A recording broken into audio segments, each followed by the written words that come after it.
Hello. तो ये 60 minute अगर आप ढंग से बैठ गए, अगर आपने ढंग से ये चैप्टर पढ़ लिया, तो मैं आपको एक बात बता रहा हूँ कि आप केमिस्ट्री में कूदा फांदी मचा दोगे। नहीं समझे? मैं कहना चाहता हूँ कि ये 60 मिनट्स में जो हम some basic concept of chemistry cover करने वाले हैं, अगर ये सेशन आपने ढंग से कर लिया तो केमिस्ट्री के मतलब फिजिकल केमिस्ट्री के जितने भी क्वेश्चंस है, जितने भी प्रॉब्लम्स है, इनको सॉल्व करने के लिए जो बेसिक फंडामेंटल रिक्वायरमेंट है आपकी, वो क्लियर हो जाएगी। एंड कहने का तात्पर्य बस इतना ही है कि आप कूदा फांदी मचा दोगे। जी हाँ, that's the reality. So let us start without wasting any more time. Hi everyone, मैं हूं Rohit चोटाई। I am a mechanical engineer from IIT Kharagpur and मैं पिछले 10 साल से केमिस्ट्री पढ़ा रहा हूँ and आज मैं आप लोगों के लिए लाया हूँ some basic concepts of chemistry in 60 minutes. Are you ready for this? अगर आप रेडी हो तो जल्दी से पेन पेपर उठाओ, बुक लेके बैठ जाओ, साथ में एक फ्रेश पेज खोल के रखना, क्योंकि फ्रेश पेज पे आप क्या करोगे, आप नोट डाउन करोगे सारे इंपॉर्टेंट पॉइंट जो आपको इस सेशन के दौरान समझ में आ रहे हैं। शुरू करते हैं आज का ये सेशन। तो सम बेसिक कॉन्सेप्ट अगर हम बात करें केमिस्ट्री की, तो सबसे बेसिक कॉन्सेप्ट आता है चीजों को गिनना, चीजों को मेजर करना, चीजों को क्वांटिफाई करना। और कौन सी चीज? केमिकल। जी हाँ, केमिकल को क्वांटिफाई करना है और क्वांटिफाई करने के लिए सबसे, अब ये समझिए, सबसे सिंपल और आसान तरीका है मोल। तो ये जो सेशन है, इस सेशन में हम लोग क्या क्या कवर करेंगे, आइए देखते हैं। इस सेशन में हम लोग स्टार्ट करेंगे एटम्स के साथ। जी हाँ, सबसे बेसिक एंड सबसे सिंपल सा concept atom. What is atom? Atom के बाद हम लोग बढ़ेंगे मोल्स की तरफ। मोल इज द वे जिससे हम ये सारी चीजों को मतलब एटम्स को क्वांटिफाई करेंगे। एटम मोल पढ़ने के बाद हम लोग शुरू करेंगे सेशन विद मोलार मास, जहां पे हम लोग मॉलिक्यूल्स के बारे में बात करेंगे। हम लोग मेजर करेंगे कि एक मोल ऑफ सर्टन सब्सटेंस, कोई एक स्पेसिफिक पदार्थ का एक मोल अगर आपके पास है तो वो कितने ग्राम है, क्योंकि हम तो डे टू डे लाइफ में ग्राम और मास इस फॉर्म में चीजों को मेजर करते हैं। देन हम लोग मूव करेंगे स्टोइकियोमेट्री की तरफ। Stoichiometry this is basically the chapter जहां पे हम लोग बात करेंगे इक्वेशंस को बैलेंस करने के बारे में।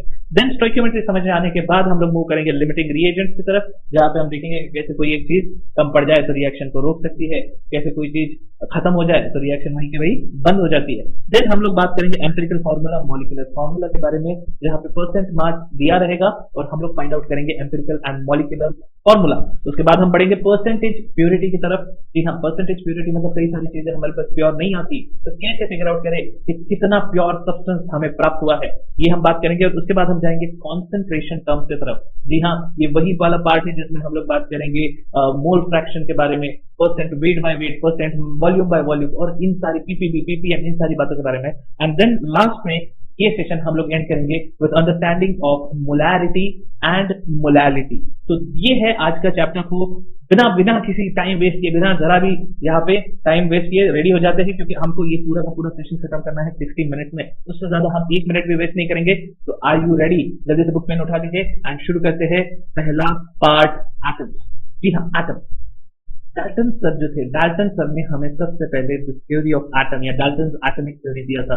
And in according with Dalton atomic theory हम ये कहते हैं कि जो smallest part of an element है, जो एक केमिकल रिएक्शन में पार्टिसिपेट करता है, उसे हम एटम का नाम देते हैं। ये चीज हमें डाल्टन सर ने अपने एटॉमिक थ्योरी में बताया था।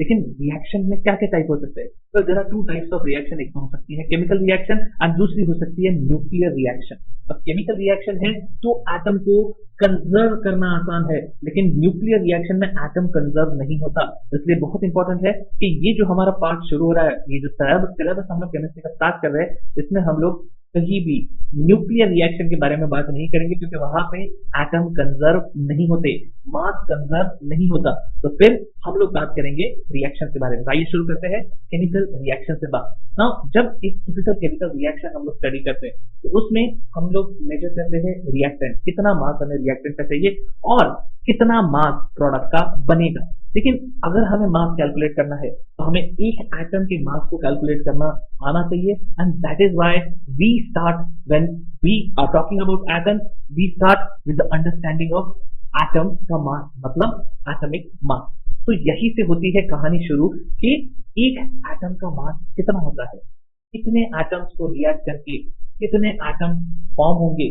किसी एटम रिएक्ट करके कोई नया एटम फॉर्म नहीं हो सकता, तो जितने एटम रिएक्टेंट में है उतने ही एटम प्रोडक्ट में है। नाउ द प्रॉब्लम ये है कि रिएक्टेंट में ही उतने ही एटम्स है, प्रोडक्ट में भी उतने ही एटम्स है, तो एक केमिकल रिएक्शन होती क्यों है? क्या है केमिकल रिएक्शन? केमिकल रिएक्शन कोई भी ऐसी रिएक्शन है जिसमें हमें हीट मिलती है, जिसमें हमें एनर्जी मिलती है, जिसमें हमें लाइट मिलती है, जिसको हम लोग यूज करते हैं टू हमारे डे टू डे लाइफ में बहुत सारी चीजों को फुलफिल करने के लिए। जैसे एक सिंपल सा केमिकल रिएक्शन है कि आज आपको कहीं घूमने जाना है तो आप पेट्रोल को बर्न करोगे, डीजल को बर्न करोगे एंड वो कार एनर्जी को यूज करेगी आपको कहीं ले जाने के लिए। तो ये केमिकल रिएक्शन जो है, इसमें जो एटम्स रिएक्ट कर रहे हैं वो किसके एटम्स है? वेल वो कार्बन और हाइड्रोजन के एटम्स है। तो जो प्रोडक्ट बनेंगे क्या उसमें भी कार्बन और हाइड्रोजन के एटम्स रहेंगे? बिल्कुल वही एटम्स रहेंगे।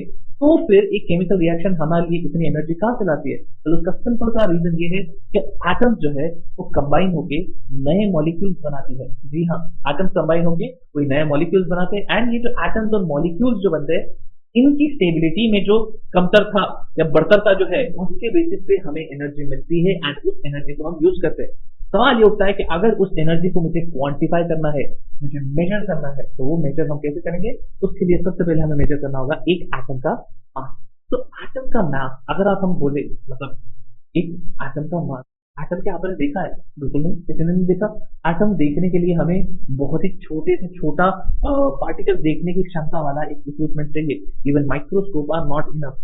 एटम्स देखने के लिए हमें कुछ बहुत ही पावरफुल इक्विपमेंट चाहिए, लेकिन वो इक्विपमेंट 1800 में तो नहीं था जब डाल्टन सर ने एटम की थ्योरी दी थी। तो जब एटम की थ्योरी आई थी हमने कुछ अजम्पशंस दिए थे, कुछ एक तरीका अपनाया था ये सारी चीजों को डिफाइन करने के लिए। तो हमने कहा देखो एटम का जो मास है उसको हम किलोग्राम में मेजर नहीं कर सकते, उसको हम लोग ग्राम में मेजर नहीं कर सकते। उसको मेजर करने के लिए हमें क्या चाहिए? उसके लिए हमें चाहिए कोई एक नया यूनिट, और ये है वो नया यूनिट एटॉमिक मास यूनिट, जिसको हम लोग एएमयू भी कहते हैं, या फिर अगेन उसी का दूसरा टर्म यू भी है, यूनिफाइड मास, या फिर इसे डाल्टन सर की याद में डीए भी कहते हैं। ठीक है क्या 1 एएमयू? तो 1 एएमयू को डिफाइन करने के लिए आईयूपीएसी ने ये एक तरीका डिफाइन किया। उन्होंने कहा एक AMU is equal to 1/12 the mass of 1 carbon 12 atom. जी हाँ, कार्बन 12 एटम के एक एटम का मास का 12वां हिस्सा 1/12 is the definition of 1 atomic mass unit. And हमने उसके बाद सारे एलिमेंट्स को एटॉमिक मास यूनिट के फॉर्म में ही डिफाइन किया, उनका मास हमने डिफाइन किया। अब क्यों ऐसा किया इसके लिए हम जल्दी ही आते हैं, उस पर बात करते हैं। लेकिन सबसे पहले कार्बन 12, क्यों कार्बन 12? क्यों ना ऑक्सीजन, क्यों ना हाइड्रोजन? लाइक हमको तो ऑक्सीजन बहुत पसंद है, हाइड्रोजन कितना अच्छा है, हाइड्रोजन तो सबसे छोटा है, हाइड्रोजन के इससे सब कुछ डिफाइन होता तो क्या बुरा था? तो इसके पीछे एक रीजन है। Carbon 12 happen to give us a number, जो नंबर हम लोग बहुत ज्यादा डे टू डे लाइफ में यूज करते हैं जब हम केमिस्ट्री की स्टडी करते हैं। That number is the Avogadro's number. उसके सबसे क्लोज पे जो वैल्यू लेके जा रहा था दैट वाज कार्बन 12। जी हाँ, ये बहुत इंपॉर्टेंट पार्ट है कि पूरे की पूरे दुनिया के साइंटिस्ट ने इसे एक्सेप्ट किया कि हम कार्बन का जो कार्बन 12 आइसोटोप है इसी को लेके हम लोग एक एटॉमिक मास यूनिट डिफाइन करेंगे। एंड जितने भी बाकी के एटॉमिक मास उससे हमको मिले, जैसे हम लोग बोल सकते हैं रिलेटिव एटॉमिक मास, राइट? तो जितने भी बाकी के एटॉमिक मास हमको इसकी बेसिस पे मिले वो सारे हमको होल नंबर के क्लोज मिले, and that is why carbon 12 became acceptable across the world. ठीक है, अब हम लोग अगर एटॉमिक मास की बात करें तो देखिए कुछ एलिमेंट्स के एटॉमिक मास हमारे पास है। हाइड्रोजन का 1 है, हीलियम का 4 है, लिथियम का 7, बर्लियम का 9, बोरॉन का 11। अब ये आपको याद रखने हैं, बिल्कुल याद रखोगे तो अच्छा रहेगा। लेकिन बुक में या कहीं पे भी आपको जब क्वेश्चन मिलेगा तब ये क्वेश्चन के साथ जनरली एटॉमिक मास दिया होता है, लेकिन कैलकुलेशन अगर आपको पास करनी है तो क्यों ना हम उसे याद ही रख लें, मतलब याद रखोगे तो अच्छा ही रहेगा। ठीक है, तो अगर हम बात करते हैं एक्चुअल वेट की, तो हाइड्रोजन का एक्चुअल वेट है 1.008 एएमयू। ठीक है, इसीलिए आप समझ सकते हो कि हाइड्रोजन को हमने क्यों नहीं डिफाइन किया। हाइड्रोजन को अगर डिफाइन करते थे ये 0.008 एएमयू का एक फैक्टर रहता, और जो चीज हमें मिलती, जो रिलेटिव एटॉमिक मास हमें बाकी एलिमेंट्स के लिए मिलते, उसमें काफी सारा डेसिमल के बाद वाले इश्यूज बढ़ जाते। तथा कार्बन बिकेम गुड, आप कह सकते हो कि सैंपल फॉर एवरीवन। ठीक है, अब ये जो अंडरस्टैंडिंग है इसको हम लोग अप्लाई करते हैं। 200 एएमयू ऑफ अगर हीलियम मेरे पास है तो कितने एटम्स ऑफ हीलियम मेरे पास होंगे? अगर आपके पास इस तरीके की क्वेश्चन आता है तो आपको कुछ ज्यादा इसमें सोचना नहीं है, आपको बस ये देखना है कि एक हीलियम का मास कितना है। तो हीलियम के एक एटम का मास है 4 AMU। अगर हीलियम के एक एटम का मास है 4 AMU, that means 200 AMU helium में हमारे पास 200 divided by 4 which means 50 atoms of hydrogen होंगे, सॉरी ऑफ हीलियम होंगे। So that's basically the simplest calculation. So given mass upon atomic mass will give me the number of atom. अगर आप बात करते हो 3200 AMU of oxygen की, तो oxygen का जो एटॉमिक मास है दैट इज 16। यस, ऑक्सीजन का एटॉमिक मास होता है 16 एंड इसलिए जब आप ऑक्सीजन का एटॉमिक मास लेके चलते हो तो आपको 3200 को किससे डिवाइड करना है, आपको डिवाइड करना है उसे 16 से। तो 3200 divided by 16 which is atomic mass of one oxygen atom, इससे आपको क्या मिलेगा, आपको मिलेंगे approx 200 oxygen atom। So given mass upon atomic mass will give you the number of atoms। अब आप मुझे ये बताएंगे कमेंट में। तो फर्स्ट क्वेश्चन का सी पार्ट, ये जो सेशन है मैं एक्सपेक्ट कर रहा हूँ कि ये जो सेशन के कुछ कुछ क्वेश्चंस है ये आप मुझे कमेंट में बताते रहोगे, इसके जवाब मैं आपको सेशन में नहीं दूंगा। अगर आपने कमेंट में सही जवाब दिया है, सबसे पहले दिया है, तो आपको कमेंट, आपके कमेंट को पिन किया जाएगा, आपके कमेंट को थम्स अप दिया जाएगा। तो जितने भी क्वेश्चन है इस सेशन के रेडी रखिएगा, कमेंट में आपको आंसर देना है। तो आपको मुझे बताना है 46,000 AMU ऑफ सोडियम में कितने सोडियम एटम्स है, कहाँ पे बताएंगे, कमेंट में। ठीक है, आगे बढ़ते हैं। तो अगर हम लोग सिंपल सी बात करते हैं तो number of atoms is mass of sample divided by its atomic mass, तो इस केस में आएगा 50। Now let us move on to the second part which is mole. ठीक है, तो मोल की बात करते हैं कि हमें मोल की जरूरत क्यों पड़ी। हमें तो AMU मिल गया था, बहुत ही अच्छी चीज थी, लेकिन आप ये सोचिए atom is a very small particle, मतलब एटॉमिक मास यूनिट अपने आप में एक बहुत ही छोटा यूनिट है। अब इतना छोटा यूनिट अगर हम लोग ग्राम में मेजर करने जाए, जो हमारा डे टू डे लाइफ का, आप ये समझ सकते हो कि हमको डे टू डे लाइफ में आदत क्या है, ग्राम किलोग्राम और इन सब में मेजर करने का, राइट। और ग्राम किलोग्राम वाली चीज अगर हमें आदत है तो उसको हम लोग किस तरह से अपने लाइक एक एटम के लिए अप्लाई कर सकते हैं। ये एप्लीकेशन जो है इसके लिए we need a new number which is mole. है क्या mole? Well, mole is basically nothing but just a big or a big number to express like a word to express a big number। हाँ, एक बहुत बड़ा number है, सबको पता है वो नंबर क्या है, सबको पता है, तो नंबर है 6.02 into 10⁻23। ये है आपका वो बहुत बड़ा नंबर, और वो बहुत बड़े नंबर को एक्सप्रेस करने के लिए we just have a simple word and that word is मोल। ठीक है, तो जैसे एक डजन के लिए हम कहते हैं 12, अगर हमारे पास 1 ग्रोस कोई चीज है तो हम बोलते हैं 144। वैसे ही what is mole? It is just a number and the number is a big number। So 1 mole of a substance is the amount that contains as many elementary particles or entities as atoms in 12 gram of carbon 12। तो 12 gram of carbon 12 में जितने atoms होंगे 1 मोल में उतने ही atoms रहेंगे। 1 mole of atom, 1 मोल ये जो number है जिसको हम लोग बोलते हैं 6.02 into 10⁻23, ये बेसिकली हमें कहाँ से मिला, ये हमें मिला है यहीं से। ठीक है, ये नंबर एक्चुअली काफी पहले आ चुका था, अवोगाड्रो सर जो थे इन्होंने नंबर काफी पहले डिफाइन कर दिया था, लेकिन अनफॉर्चुनेटली लोगों ने उस कॉन्सेप्ट को एक्सेप्ट नहीं किया। एंड अनफॉर्चुनेटली इसलिए कहूंगा क्योंकि अवोगाड्रो सर के मरने के बाद जब लोगों ने सोचा कि यार बात तो ये बंदा बहुत सही करके गया था, एंड फिर उन्होंने एक्सेप्ट किया the concept of mole. And आप आज मानोगे नहीं, 1 mole this is among the 7 fundamental units of the IUPAC convention। जी हाँ, IUPAC convention में जो SI यूनिट के फंडामेंटल यूनिट जो हम लोग गिनते हैं उसमें मोल को भी एक फंडामेंटल यूनिट का दर्जा दिया है।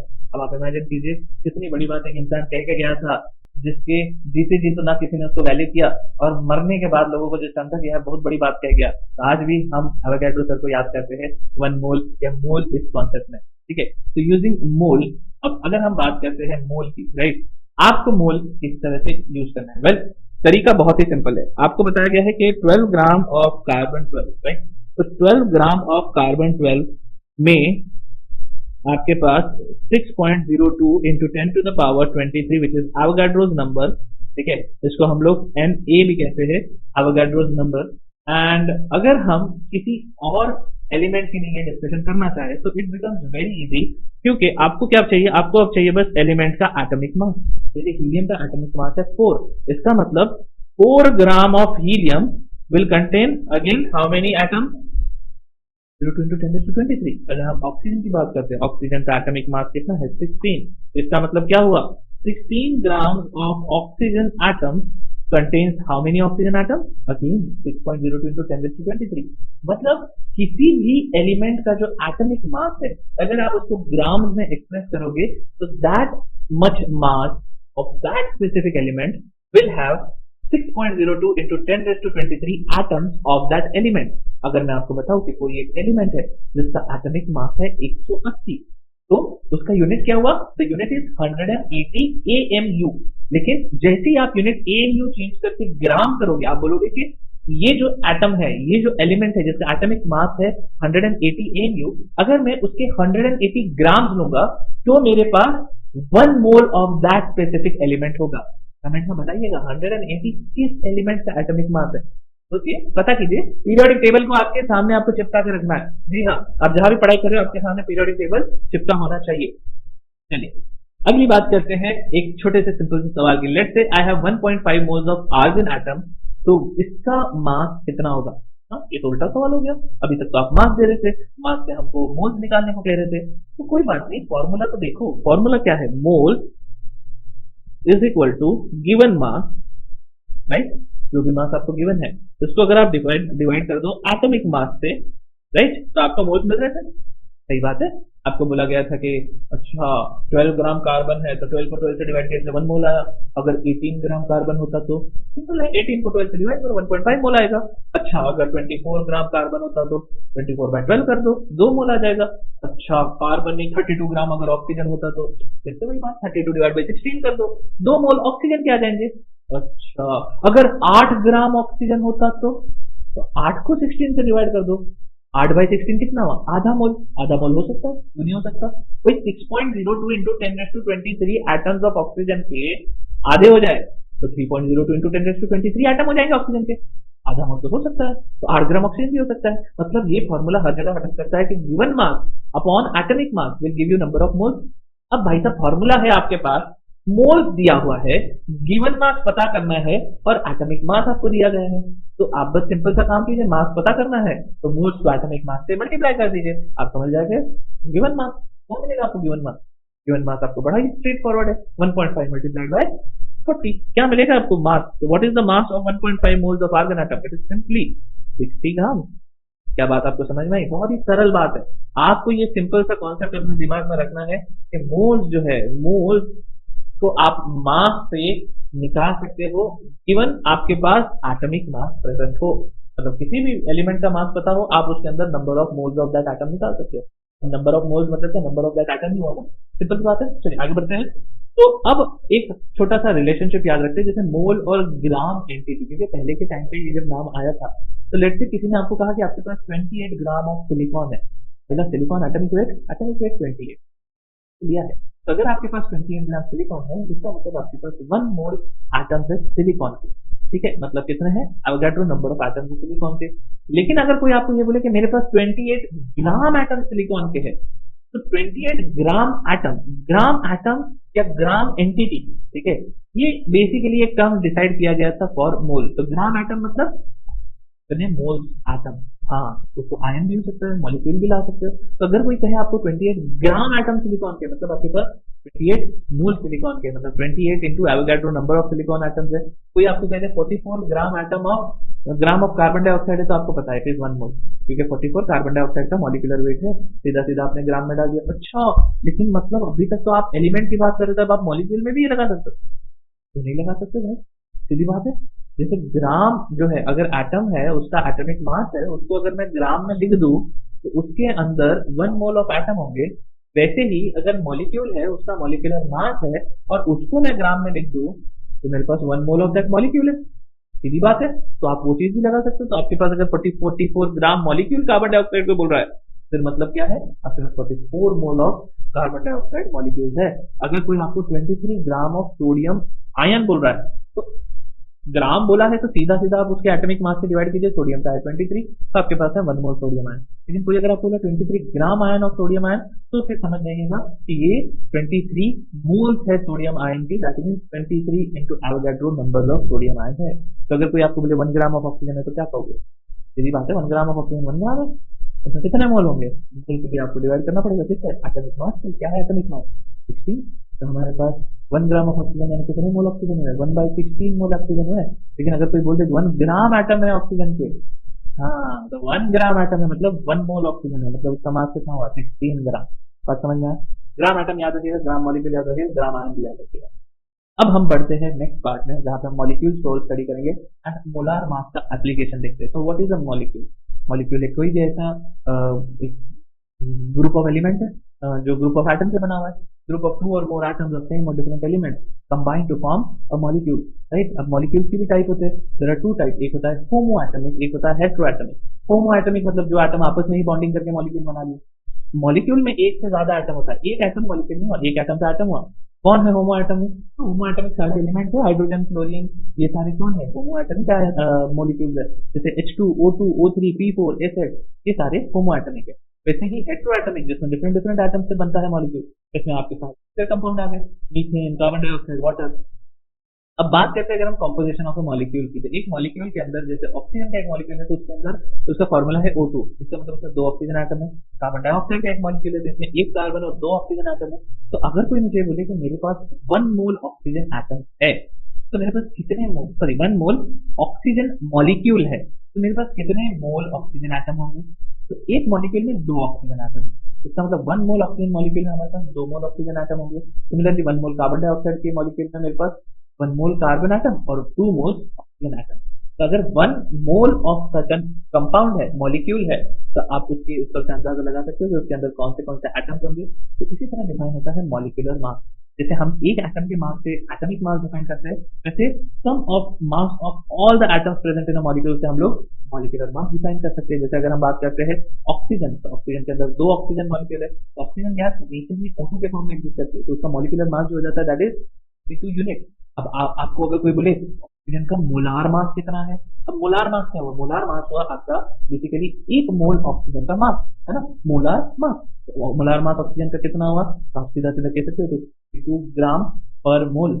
मोलार का मतलब पर मोल, 32 ग्राम per mole is the molar mass of molecule. ऐसे ही आप अलग अलग कंपाउंड लगा दीजिए। कार्बन डाइऑक्साइड की बात करें तो 44 उसका मॉलिक्यूलर मास है, 44 mu, उसका मोलार मास है 44 ग्राम पर मोल। H2SO4 की बात कर लेते हैं, बहुत इंपॉर्टेंट कंपाउंड है। क्या करेंगे? 2 हाइड्रोजन, 1 सल्फर और 4 ऑक्सीजन के साथ में मिलता है हमको 98, एंड दैट्स व्हाई अगर आपके पास 1 मोल H2SO4 है आप कह सकते हो उसका मास कितना होगा? 98 ग्राम। जैसे क्लियर? तो आप इस तरह से इन सारे कंपाउंड के मॉलिक्यूलर मासेस को यूज कर सकते हो एंड इनके आप क्या कर सकते हो? आप एक एग्जाम से एक मोल में कितने मास होंगे, हाफ मोल में कितना मास होगा, 2 मोल्स में कितना मास होगा, 5 मोल में कितना मास होगा, ये सब निकाल सकते हो। तो क्या हमको ये सब याद रखना है? याद रख लोगे तो अच्छा होगा, टाइम बचेगा। मैं जैसे कहा आपको क्यों याद रखनी चाहिए, क्योंकि आपको टाइम चाहिए। H2SO4 इतनी बार आता है कि इसका मॉलिक्यूलर मास 98 आपको रट जाएगा, HCl 15 रट जाएगा, पर इसका मतलब ये नहीं कि आप सारे रटते रहोगे, नहीं, आप इनको इतनी बार यूज करोगे फुल कॉन्सेप्ट इस चैप्टर में, इतनी बार आपके पास ये सारे कंपाउंड आएंगे कि आपको ये रट जाएंगे। लेकिन ये इंपॉर्टेंट कंपाउंड है इसलिए मैंने लिख दिया। ऐसा कुछ नहीं है आपको याद नहीं रहेगा तो आपके मार्क्स कट जाएंगे। हाँ, आपको 10 सेकंड एक्स्ट्रा लगेगा टाइम एग्जाम के दौरान इनको कैलकुलेट, ठीक है, और कोई बात नहीं, ठीक है। जैसे कुछ और इंपॉर्टेंट कंपाउंड है, फिर इनके भी याद रखोगे तो अच्छा ही है, क्योंकि अब ये देखिए इतना बड़ा कंपाउंड है सुक्रोज का, राइट। या तो आप इसके कंपाउंड का फॉर्मूला याद रख लो, अभी नहीं आने वाले 2 साल में तो याद हो ही जाएंगे, या फिर अगर आप ऑलरेडी अपने रिपीटिंग कर रहे हो तो रिपीटर हो तो आपको ऑलरेडी ये सारे याद है, ठीक है। चलिए आगे बढ़ते हैं, क्वेश्चन करते हैं and let us talk about what is the number of molecule present and atoms present in 5400 U AMU या यूनिफाइड मास ऑफ ग्लूकोज। अब ग्लूकोज का मॉलिक्यूलर फॉर्मूला ऊपर दिया हुआ है, दैट इज C6H12O6। तो कितने मॉलिक्यूल्स होंगे ग्लूकोज के C6H12O6 फॉर्मूला वाले इन 5400 यूनिट ऑफ ग्लूकोज? अब हमने ऑलरेडी देखा था कि ग्लूकोज का एटॉमिक मास कितना था, मॉलिक्यूलर मास कितना था, 180। तो given mass 5400 divided by molecular mass is 180, that will give you number of molecules of glucose. In this case it turns out to be simply 30। अब आप ये नंबर ऑफ मॉलिक्यूल्स से निकाल लोगे, ठीक है, कैसे? Simply mass of sample upon molecular मास, तो इन दिस केस आपको पता है सीधा सीधा आपने उसको डिवाइड कर दिया। लेकिन अगर मुझे क्वेश्चन पूछा है जैसे कि second part 5400 gram of glucose में, अब आप क्या करोगे? अब आप जब मॉलिक्यूलर मास लोगे तो आपको मॉलिक्यूलर मास लेना होगा ग्राम्स में, ठीक है, और आपका जो आंसर आएगा दैट विल बी मोल। पिछला आंसर था आपका नंबर ऑफ मॉलिक्यूल, तो अगर number of molecule in of glucose in 5400 you बोलेंगे तो दैट इज 30 मॉलिक्यूल। लेकिन अगर number of molecules in 5400 gram of glucose को कहेगा तो that will be 30 moles of glucose molecule. I hope आपको ये बात समझ में आए। क्यों? क्योंकि अब आपका जो मॉलिक्यूलर मास है that is not simply 180, that is 180 gram per mole, this is a molar mass, ठीक है। आपका ऊपर जो सैंपल है दैट इज इन ग्राम। चलिए एक ट्रायंगल अब हमको याद रखना है कि अगर हमारे पास नंबर ऑफ मोल्स दिया है या फिर हमारे पास मास दिया है या फिर हमारे पास नंबर ऑफ मॉलिक्यूल्स दिया है, तो कैसे हम इससे इंटर कन्वर्जन कर सके ताकि क्वेश्चन सॉल्विंग हमारे लिए आसान हो जाए। तो सबसे सिंपल तरीका है, अगर आपके पास मास इन ग्राम दिया और आपको मोल्स निकालना है, तो हमने ऑलरेडी फॉर्मूला देखा, गिवन मास अपॉन मॉलिक्यूलर मास। वही अगर आपके पास नंबर ऑफ मोल्स दिया है और आपको नंबर ऑफ मॉलिक्यूल निकालना है, तो इट इज वेरी सिंपल। आप नंबर ऑफ मोल्स को एवोगाड्रो नंबर से मल्टीप्लाई कर दीजिए या फिर नंबर ऑफ मॉलिक्यूल्स दिया है उसको एवोगाड्रो नंबर से डिवाइड कर दीजिए, आपको नंबर ऑफ मोल्स मिल जाएंगे। इवेंचुअली जब भी केमिस्ट्री में रिएक्शन होती है हमारे लिए नंबर ऑफ मोल्स निकालना बहुत इंपॉर्टेंट होता है। और अगर आपके पास मास दिया है और नंबर ऑफ मॉलिक्यूल्स दिया है, तो टेक्निकली आप कुछ नहीं कर रहे हो, मोल निकाल रहे हो और एवोगाड्रो नंबर से उसको मल्टीप्लाई कर रहे हो, तो you will technically get the number of molecules. The idea is very simple. Try to figure out number of moles of any given compound, whether you have been given mass, whether you have been given number of molecules. अब ऐसे में और भी चीज दी हो सकती है क्या, जिससे कि हमसे एक्सपेक्ट किया जाए कि हम मोल्स निकालें? आते हैं उस पे आते हैं थोड़ा ब्रेक के बाद। पहले बात करते हैं क्यों मोल्स काय को मांगता है अपने, मोल से अपना क्या फायदा होता है, इतना मगजमारी कर रहे, ग्राम दिए सीधा ग्राम में कर लो, साइको मोल में ले जा रहे। अगर ऐसा कोई आपको सवाल पूछेगा तो बात तो सही है, क्यों? क्योंकि आपको किसी भी इसमें केमिकल रिएक्शन में रिएक्टेंट का मास और प्रोडक्ट का मास तो इक्वेट करना होता है, आपको कंजर्वेशन ऑफ मास लगाना होता है। तो मास में ही चलाओ ना यार, मोल काहे ले आए? आओ तो सही बात करते हैं। केमिकल रिएक्शन क्या होता है? केमिकल रिएक्शन में रीअरेंजमेंट होते हैं एटम्स के, जिससे कि कुछ मॉलिक्यूल रिएक्टेंट में होते हैं तो रिएक्ट कर जाते हैं, उसके अंदर एटम्स का अरेंजमेंट चेंज हो जाता है और कुछ नए मॉलिक्यूल्स बनते हैं जिसको हम लोग बोलते हैं प्रोडक्ट। एंड इस पूरे प्रोसेस को हम बोलते हैं केमिकल रिएक्शन, क्योंकि इसमें एनर्जी का एक्सचेंज होता है, आदान प्रदान दोनों हो सकता है। तो since only atoms are arranged, तो टेक्निकली जो केमिकल आइडेंटिटी है दैट इज कंजर्व्ड, मतलब जो टोटल एटम है कार्बन रिएक्ट करके कार्बन का ही कंपाउंड बनाएगा। हाँ, साथ में ऑक्सीजन आ गया तो कार्बन और ऑक्सीजन का कंपाउंड बनेगा, लेकिन कार्बन रिएक्ट करके ऑक्सीजन के साथ हाइड्रोजन नहीं बना देगा। That is the point. तो that is the whole idea कि केमिकल आइडेंटिटी इज कंजर्व। और रही बात मास की, तो मास भी कंजर्व होगा, क्यों? क्योंकि जितने आइटम रिएक्ट किए थे या जितने आइटम रिएक्टेंट साइड में थे उतने ही आइटम प्रोडक्ट साइड में भी है, तो मास भी कंजर्व हो रहा है। तो स्टोइकियोमेट्री ये वर्ड का मतलब क्या है अब आपको समझेगा। It is study of chemical reactions and calculations related to it. सरल शब्दों में कह दूं तो बैलेंसिंग ऑफ केमिकल इक्वेशन से क्वांटिफाई करना किसी भी एटम या मॉलिक्यूल को, इसको कहते हैं स्टोइकियोमेट्री। रिजिड टर्म है, सरल भाषा में आपको मैंने समझा दिया, ठीक है। बैलेंसिंग तो हम सबको आता है, बचपन से सिखाया गया भाई साहब। अब एक सिंपल सा रिएक्शन दिया है आपके पास, ये देखिए SO2 + O2 + SO3, क्या ये बैलेंस है? तो बैलेंस नहीं है, क्यों? कैसे पता चला? आप देखो ना, राइट हैंड साइड में एक सल्फर है और 4 ऑक्सीजन है, लेफ्ट हैंड साइड में सॉरी मतलब लेफ्ट हैंड साइड में एक सल्फर और 4 ऑक्सीजन, राइट हैंड साइड में एक सल्फर 3 ऑक्सीजन, कैसे बैलेंस हुआ? ऑब्वियसली ये बैलेंस नहीं हुआ। तो अगर ये बैलेंस नहीं हुआ तो इसको क्या इस तरह से हम बैलेंस करेंगे? देखो हाफ ऑक्सीजन से मल्टीप्लाई करेंगे तो ऑक्सीजन यहाँ पे भी 3, वहां पे भी 3, सल्फर यहाँ पे भी 1, वहां पे भी 1, क्या ये बैलेंस हो गया? हाँ, मैथमेटिकली ये बैलेंस हो गया। लेकिन कोई आपको बोला हाफ ऑक्सीजन का, तो कहाँ से लाओगे? आधा ऑक्सीजन का मॉलिक्यूल, मतलब एक मॉलिक्यूल तो हमको दिखता नहीं है, उसको पकड़ के तोड़ के भाई बिस्किट थोड़ी आधा आधा बांट लिया। तो केमिकली इसको एक्यूरेट रखने के लिए हमको किसी भी मॉलिक्यूल को या कंपाउंड को ब्रेक नहीं करना है।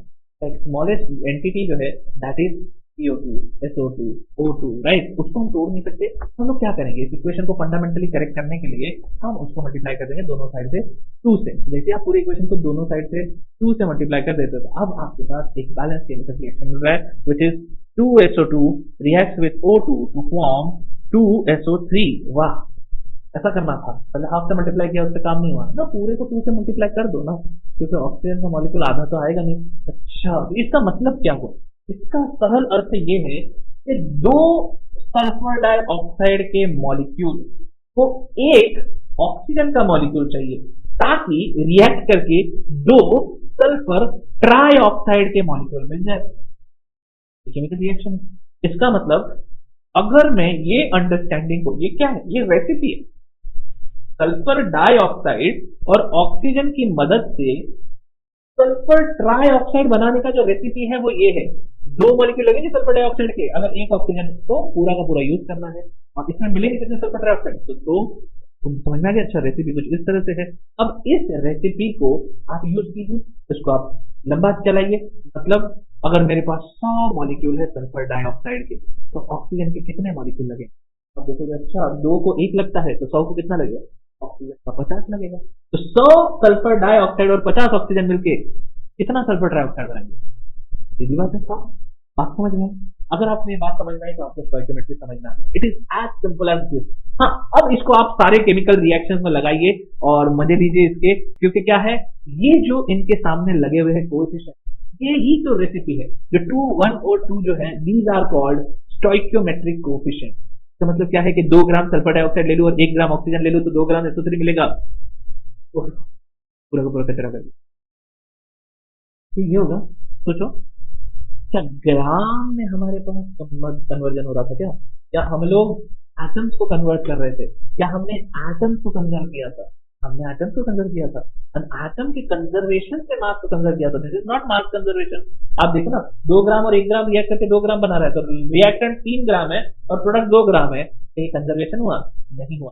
तो क्या हो रहा है ये 2:1:2 क्या है? ये रेशियो किस चीज का है? नंबर क्या बता रहे हैं? वेल, ये नंबर बता रहे हैं मॉलिक्यूल। मतलब अगर आपके पास स्टोइकियोमेट्रिक कोएफिशिएंट है तो आप इसको number of moles, number of molecule इनके लिए यूज कर सकते हो। सीधा सीधा कहने का तात्पर्य, 2 मोल SO2 को, ठीक है, तो उसका स्टोइकियोमेट्रिक कोएफिशिएंट है 2 मोल SO2 को 1 मोल ऑक्सीजन का चाहिए ताकि 2 मोल SO3 बना सके। हाँ, अब समझ में आया?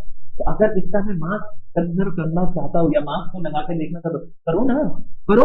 अभी ये वीडियो को पॉज करो और देखो 2 ग्राम SO2 का मास कितना है। तो SO2 का मॉलिक्यूलर वेट है 32 सल्फर का और 16 ऑक्सीजन का, 2 ऑक्सीजन तो 64।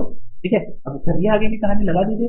तो जितना मास सल्फर डाइऑक्साइड का है लिखिए 2 मोल के सल्फर डाइऑक्साइड का मास, फिर 1 मोल ऑक्सीजन का मास लिखिए और फिर देखिए क्या वो मास 2 मोल सल्फर ट्राइऑक्साइड के मास के बराबर है। अगर है मतलब कंजर्वेशन ऑफ मास है। मुझे तो पता है, एक बार आप भी कोशिश कर लो भाई, पॉज कर लो, कोई बात नहीं। ठीक है, अब ये बैलेंसिंग जो है, ये बैलेंसिंग की कहानी बेसिकली ये है कि सिंपल तरीका है, आपके पास एक रिएक्शन दिया है SO2 plus O2 gives SO3, right. इस टाइप का कोई भी रिएक्शन दिया है, आप हमेशा बैलेंसिंग का क्या करोगे, आप लिखो, दोनों साइड लिखो कौन से एटम्स प्रेजेंट है, कितने प्रेजेंट है।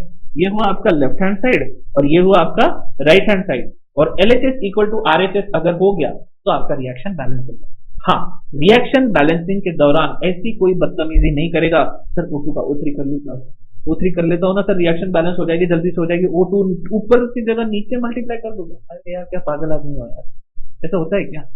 है, चला है दिमाग आपका, चला है, ऐसा मत देखो, हंसूंगा।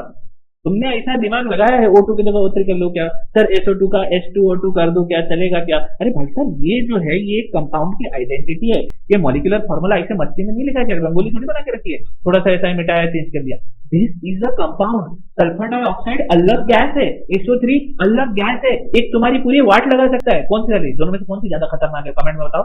SO2 SO3 कौन सी ज्यादा खतरनाक है?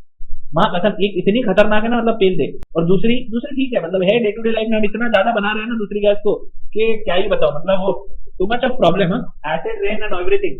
बट दूसरी वाली अगर एसिड रेन में घुस जाए ना भाई साहब, एसिड रेन की तो मतलब क्या सबकी वाट लगे, मतलब वो आई विल टेल यू, मतलब क्या, what should I tell you, there is nothing to tell.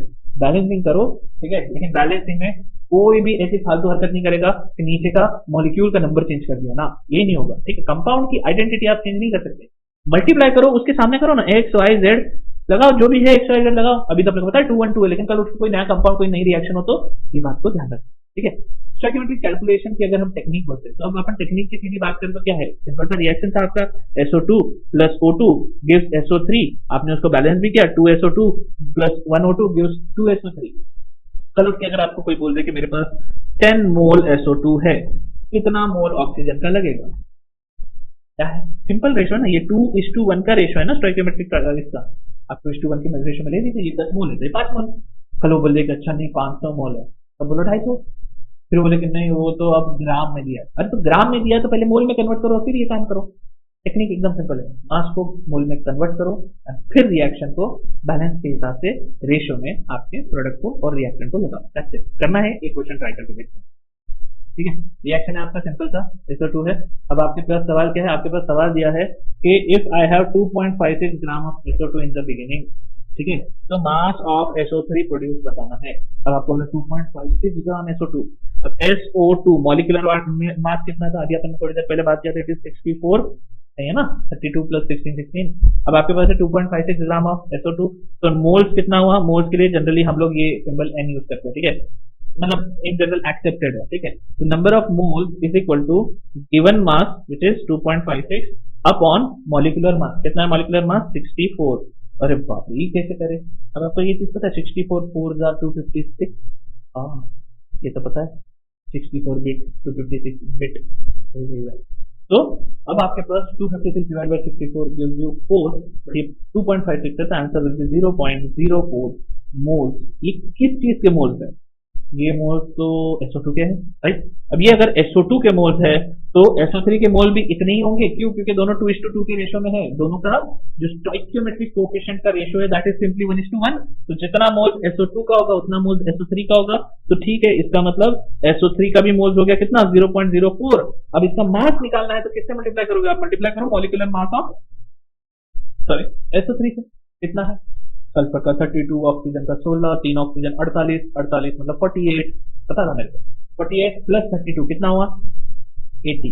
80 into 0.04 आ गया आंसर 8 4 32। इट इज सिंपली 3.2 ग्राम। क्या बात है, मतलब 2.56 ग्राम ऑफ SO2 को मैं जलाऊंगा तो 3.2 ग्राम SO3 के बनेंगे। तो इसमें ऑक्सीजन कितना लगा आपको बताओ।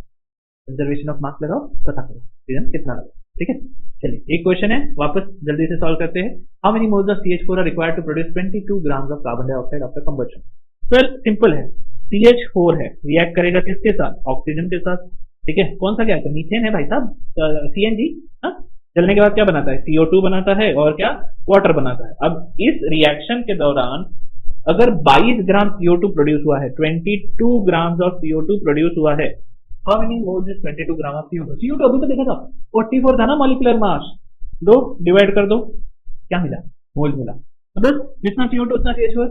अरे बैलेंस तो कर ले। हाँ तो ठीक है, तो बैलेंसिंग कैसे करेंगे? अच्छा, यहाँ 4 हाइड्रोजन, वहाँ 2 है तो इसको 2 से मल्टीप्लाई कर देते, हाइड्रोजन 4 होता है। अब ऑक्सीजन कर लेते हैं। कार्बन तो एक ही था, वहां ऑक्सीजन कितना है? 2 और 2 4, यहाँ कितना है? 2 तो ये 2। अब ऑक्सीजन भी बैलेंस। अरे लेकिन हो गया ना काम, CH4 ही तो पता करना था, क्या रेशो है? अरे 1:1 का तो रेशो है यार। हर तो मैं बैलेंस करवा दिया। कर लो ना, कर लो। कितना मोल? 0.5 मोल। किसका? CO2 का। तो CH4 का कितना? उतना ही होगा ना, जितना CO2 बना उतना ही तो CH4 लगेगा।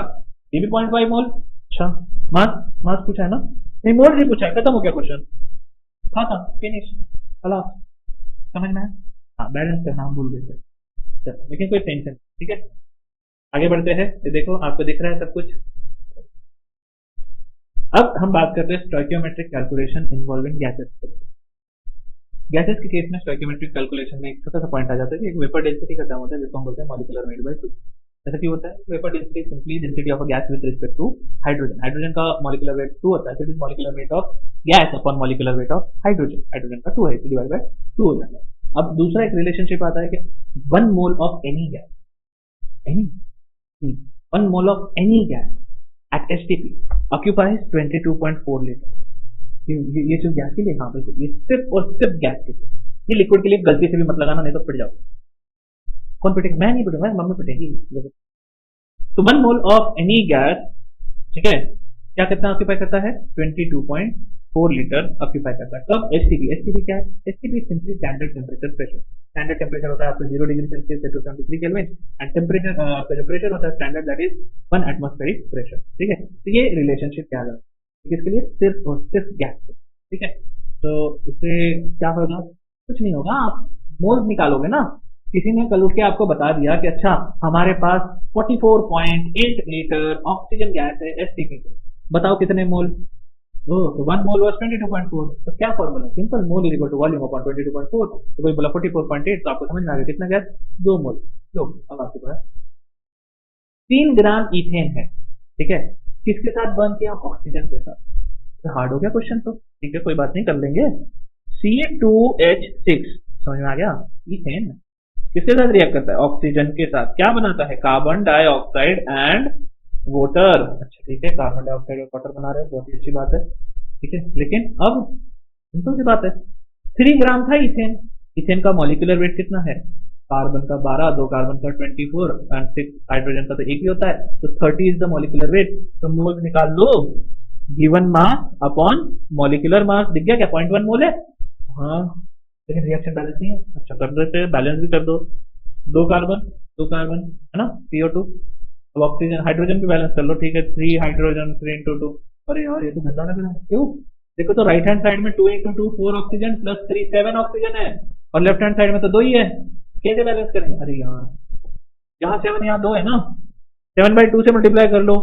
तो लेकिन मना तो किया था, अभी तो मना किया था मैथमेटिकली करेक्ट है लेकिन केमिकली करेक्ट नहीं है। अरे तो रुक जाना भाई, पूरे इक्वेशन को फिर मल्टीप्लाई कर देना 2 से।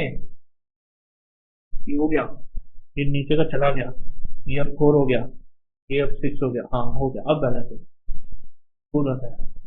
अब हमारे पास क्या दिया हुआ है? हमारे पास दिया हुआ है 0.1 मोल C2H6 का। अच्छा कितना कार्बन डाइऑक्साइड बनेगा देखो तो सही, 2:4 का रेशो दिख रहा है भाई। अच्छा 2:4 मतलब 1:2, मतलब जितना मोल C2H6 का उसका डबल कार्बन डाइऑक्साइड बनेगा। तो खत्म हो गया ना क्वेश्चन, 0.2 मोल कार्बन डाइऑक्साइड खत्म। क्या इतना ही पूछा था क्या?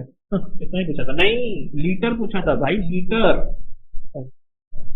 अभी क्या करें, अपन ने अभी तो पढ़ा था 1 मोल इज 22.4 लीटर ना।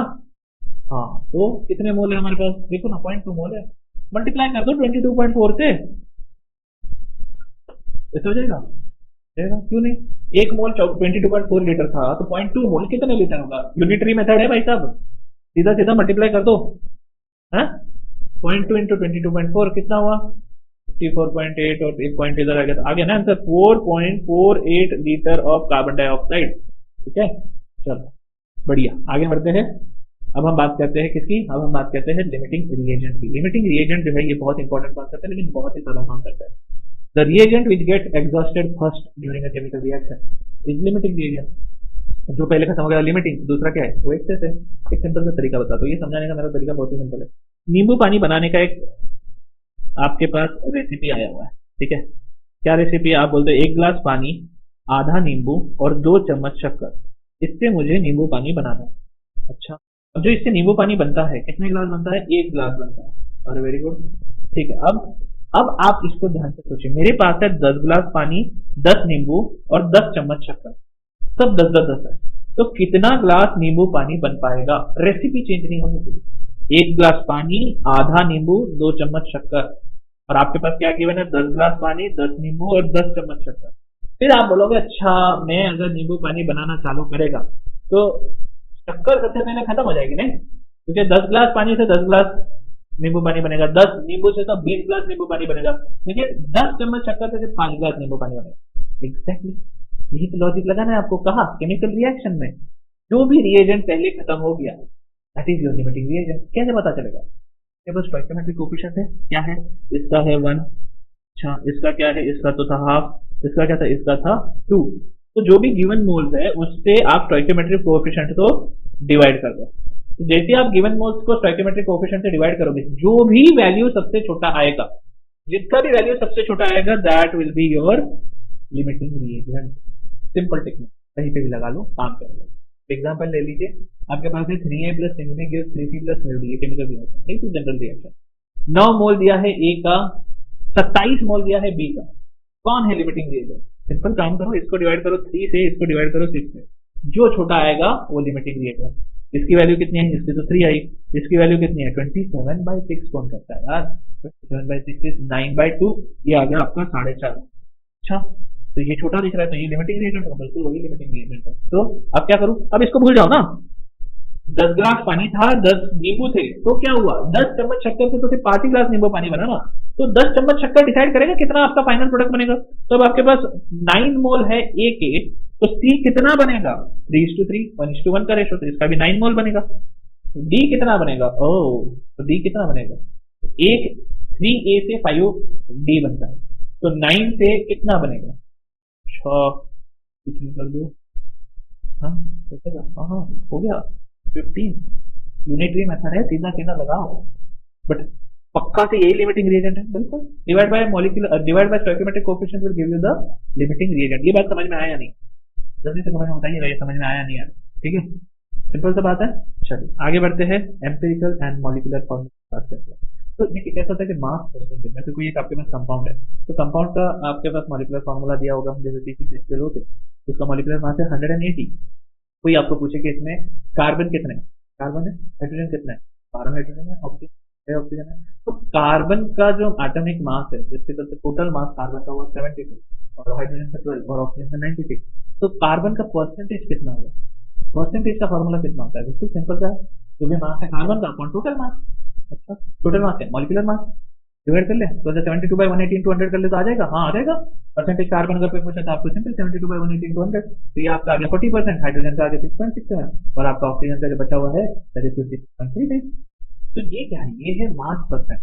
कई बार क्वेश्चन में मास परसेंट दिया होता है और मॉलिक्यूलर फॉर्मूला फाइंड आउट करना। एक्चुअली क्वेश्चन ऐसा ही होता है। तो जब आप मास परसेंट से मॉलिक्यूलर फार्मूला निकालने की कोशिश करते हो, what is molecular formula? It is the actual formula of the compound. एक कंपाउंड के अंदर उसका जो एक्चुअल केमिकल फार्मूला है, कितने हाइड्रोजन है, कितने ऑक्सीजन, कितने कार्बन है, या जो भी एलिमेंट है, उनका actual number is the molecular formula. तो जैसे अपना ग्लूकोज की बात करें तो उसका मॉलिक्यूलर फार्मूला क्या था? C6H12O6। ओके, अब एम्पिरिकल फार्मूला क्या लिखा है आपने? तो ये जो है ये है सिंपली मॉलिक्यूलर फार्मूला को अगर आप सिंपलेस्ट रेशियो में लगाओ तो कार्बन हाइड्रोजन ऑक्सीजन है क्या सिंपल रेशियो में?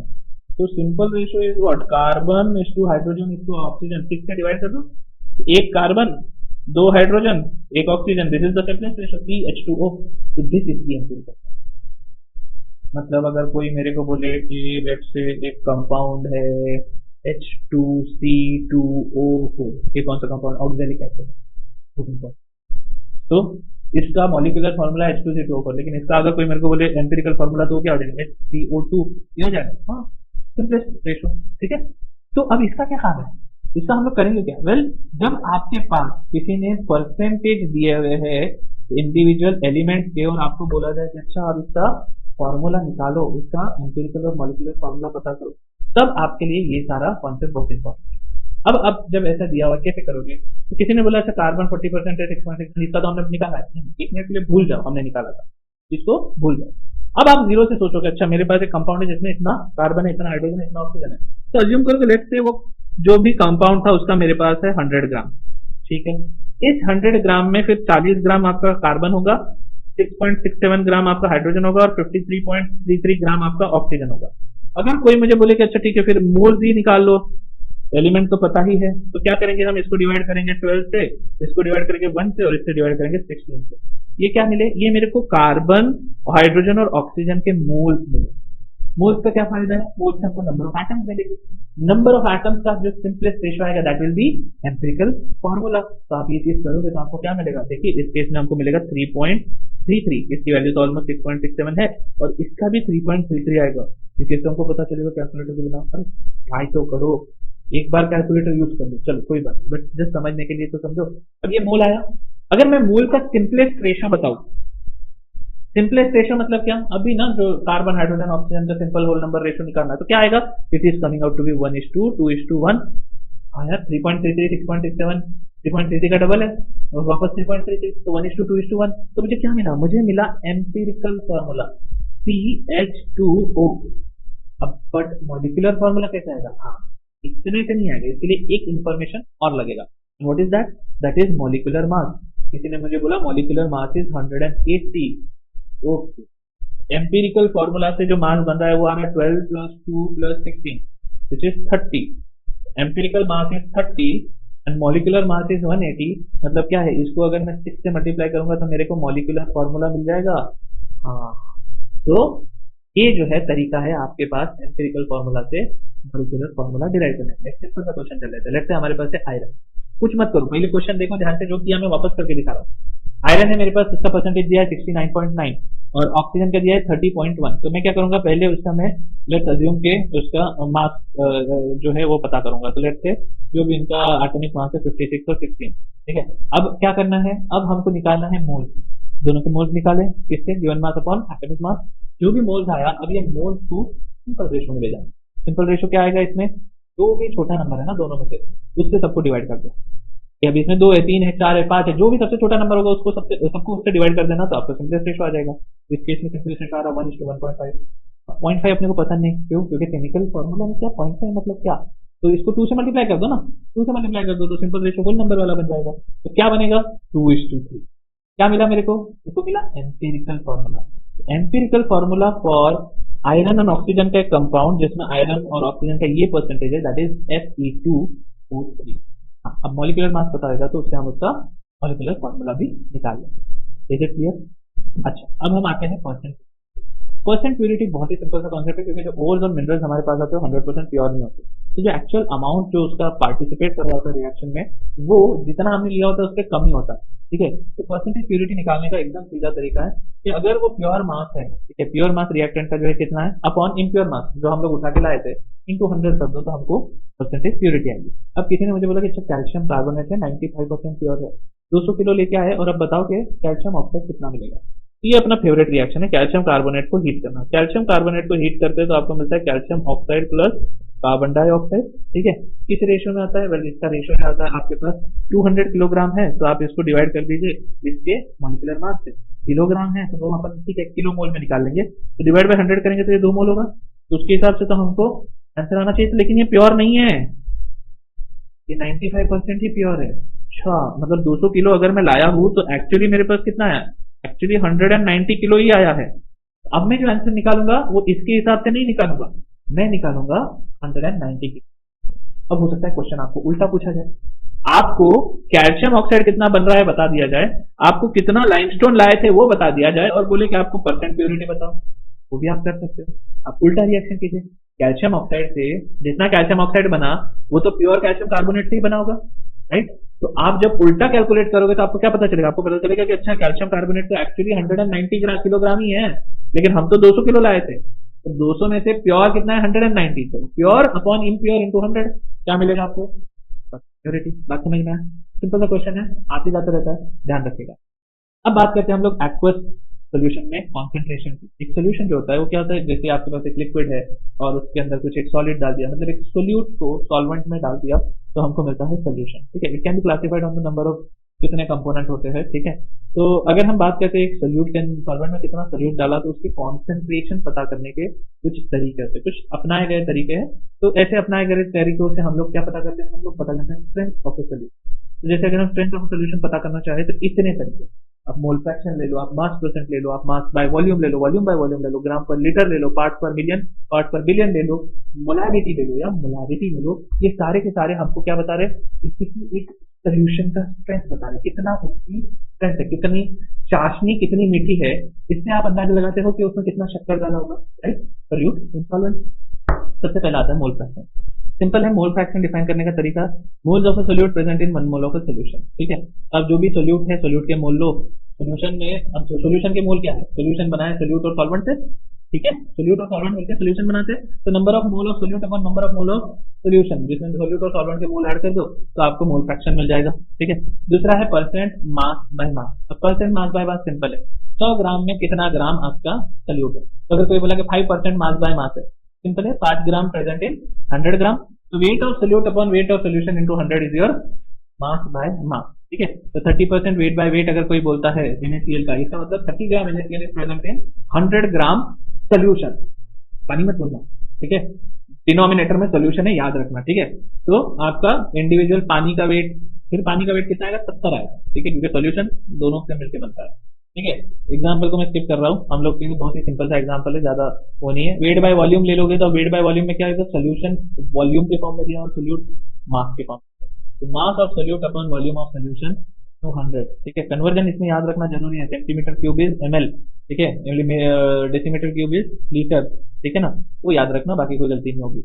वॉल्यूम बाय वॉल्यूम की बात करें तो mass of volume of solute upon volume of solution, तीनों में डिनोमिनेटर में देखा ध्यान से आपका सोल्यूशन ही था। ठीक है, तो आपको डिनोमिनेटर में सोल्यूशन ही रखना है। आप लेते हैं आपके पास कप सिरप जो आता है, या शराब अगर आती है या वाइन अगर आप पीते हो, मत पीना, बट उनके नीचे लिखा होता है परसेंट वॉल्यूम बाय वॉल्यूम। क्यों? क्योंकि दोनों लिक्विड है ना, अल्कोहल भी लिक्विड है, पानी भी लिक्विड है, तो लिक्विड में लिक्विड है, इससे वॉल्यूम बाय वॉल्यूम। तो कोई बोल दिया 5% वॉल्यूम बाय वॉल्यूम अल्कोहल, मतलब 5 ml alcohol is present in 95 ml water, तो कितना चढ़ेगा उसके ऊपर डिसाइड होता है। ठीक है, ग्राम पर लीटर की अगर कोई बात करें तो ये तो बहुत ही स्ट्रेट फॉरवर्ड है, ग्राम पर लीटर मतलब मास ऑफ सोल्यूट इन ग्राम, और 1 लीटर सोल्यूशन में कितना मास हमने डाला है। ठीक है, डेंसिटी के लिए भी यही यूनिट यूज होता है, लेकिन डेंसिटी से कंफ्यूज मत होइएगा, ये एकदम सिंपलेस्ट तरीका है स्ट्रेंथ ऑफ सोल्यूशन बताने का, ग्राम पर लीटर। ठीक है, चलो पार्ट पर मिलियन और पार्ट पर बिलियन ध्यान से सुनिएगा। पार्ट पर million is simply the parts of solute.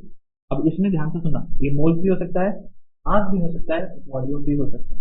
It has to be explained, it has to be given.